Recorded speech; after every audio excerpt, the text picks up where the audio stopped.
मुख्यमंत्री आणि महसूल मंत्र्यांचे आश्वासन हवेत विरले। कोपरगावातील झोपडपट्टीधारक अजूनही प्रतीक्षेत। 5,500 पट्टे अतिक्रमण नियमितीकरण आणि पुनर्वसनाचा प्रश्न ऐरणीवर। मागील वर्षी डिसेंबर महिन्यात झालेल्या कोपरगाव नगरपालिका सार्वत्रिक निवडणुकीच्या प्रचारादरम्यान भारतीय जनता पक्षाच्या उमेदवारांच्या प्रचारार्थ झालेल्या जाहीर सभेत राज्याचे मुख्यमंत्री देवेंद्र फडणवीस आणि महसूल मंत्री चंद्रशेखर बावनकुळे यांनी शहरातील झोपडपट्टीधारक, अतिक्रमणधारक आणि विस्थापित नागरिकांसाठी हक्काचे उतारे देण्याचे महत्त्वपूर्ण आश्वासन दिले होते। मात्र नगर परिषदेत भाजपची एकहाती सत्ता येऊन तब्बल 7 ते 8 महिने उलटूनही या आश्वासनांच्या पूर्ततेबाबत कोणतीही ठोस कार्यवाही झाल्याचे दिसून येत नसल्याने नागरिकांमध्ये नाराजी व्यक्त होत असून दिलेल्या आश्वासनांचा सत्ताधाऱ्यांना विसर पडला की काय असा प्रश्न नागरिकांमधून उपस्थित केला जात आहे।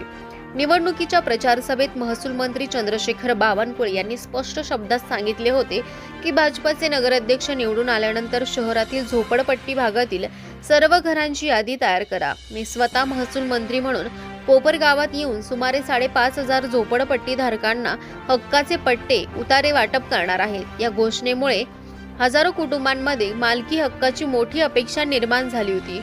त्यानंतरच्या सभेत मुख्यमंत्री देवेंद्र फडणवीस यांनी ही मोठी घोषणा करत राज्य सरकारने अतिक्रमणे नियमित करण्याचा निर्णय घेतल्याचे सांगितले होते। त्यांनी असेही जाहीर केले होते की ज्या नागरिकांची अतिक्रमणे नियमित होतील त्यांना प्रधानमंत्री आवास योजनेअंतर्गत 2.5 लाख रुपयांची मदत देऊन पक्के घर उपलब्ध करून दिले जाईल, जेणेकरून शहरात कोणीही झोपडपट्टीत राहणार नाही।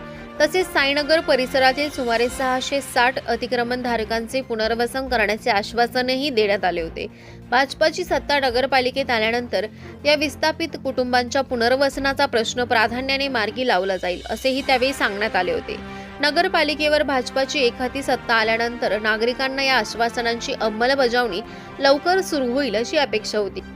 मात्र अद्याप हक्काचे पट्टे वाटप, अतिक्रमण नियमितीकरण, प्रधानमंत्री आवास योजनेचा लाभ किंवा साईनगरमधील विस्थापितांचे पुनर्वसन याबाबत कोणतीही ठोस घोषणा किंवा व्यापक कार्यवाही झाल्याचे दिसून येत नाही। यामुळे शहरातील झोपडपट्टीधारक आणि लाभार्थी नागरिक आता प्रश्न विचारू लागले आहेत की 5,500 घरांचे पट्टे वाटप नेमके कधी होणार? अतिक्रमण नियमितीकरणाची प्रक्रिया सुरू झाली आहे का? प्रधानमंत्री आवास योजनेअंतर्गत घरे कधी मिळणार? साईनगरमधील विस्थापितांचे पुनर्वसन कधी पूर्ण होणार?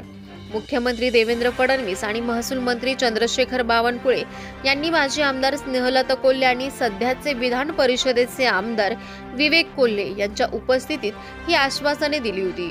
त्यामुळे आता या आश्वासनांच्या अंमलबजावणीसाठी आमदार कोल्हे त्याचबरोबर नगराध्यक्ष पराग संधान यांना विसर पडला की काय असा प्रश्न नागरिकांमधून उपस्थित केला जात आहे। जनतेपर्यंत पोहोचला पाहिजे, त्यांच्या जीवनात परिवर्तन झालं पाहिजे, हा आपला प्रयत्न आहे। आज आपण बघा, आपल्या सरकारने निर्णय घेतला आणि या ठिकाणी सगळी अतिक्रमणं ही आपण नियमित करण्याचा निर्णय घेतला। मोठ्या प्रमाणात त्याचं काम आपण सुरू केलं, पण आम्ही केवळ अतिक्रमण नियमित करून थांबणार नाही आहोत। ज्यांची अतिक्रमणं नियमित झाली त्या लोकांना या ठिकाणी खऱ्या अर्थानं 2.5 लाख रुपये देऊन प्रधानमंत्री आवास योजनेत पक्क घर देखील आम्ही देणार आहोत, जेणेकरून कोणीही झोपडपट्टीमध्ये राहायला नको, प्रत्येकाचं स्वतःचं घर त्या ठिकाणी असेल असा आपला प्रयत्न आहे। ताईंनी मला सांगितलं, साईनगरमध्ये कोपरगावला 660 अतिक्रमणं निघाली मागच्या काळामध्ये पूर्वी, पण त्यांचं कुठलंही पुनर्वसन झालं नाही। निश्चितपणे अशा प्रकारच्या जेवढ्या अतिक्रमणधारकांचं पुनर्वसन करायचं आहे त्याकरता राज्य सरकारने योजना सुरू केलेली आहे।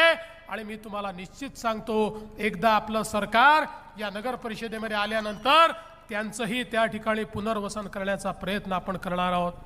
आज देशाच्या प्रधानमंत्री देवेंद्र फडणवीसजींनी मला सांगितलं आहे की या ठिकाणी कोपरगाव नगरपालिकेमध्ये हनुमान नगर, दत्तनगर, महादेव नगर 1-2, गोरबा नगर, गजानन नगर, लिंबारा मैदान, Gandhinagar indoor game hall, SG विद्यालय, टिळक नगर, संजय नगर, सुभाष नगर 1, सुभाष नगर 2, लक्ष्मी नगर, शाही नगर, येवला रोड, खडकी, जिजामाता नगर, टाकळी नाका। कुल्हेताई, तुम्ही निवडून आल्याबरोबर या सर्व घरांची यादी तयार करा। उद्यापासून फॉर्म भरून टाका. आता आचारसंहितेत माहित नाही, पण फॉर्म भरा.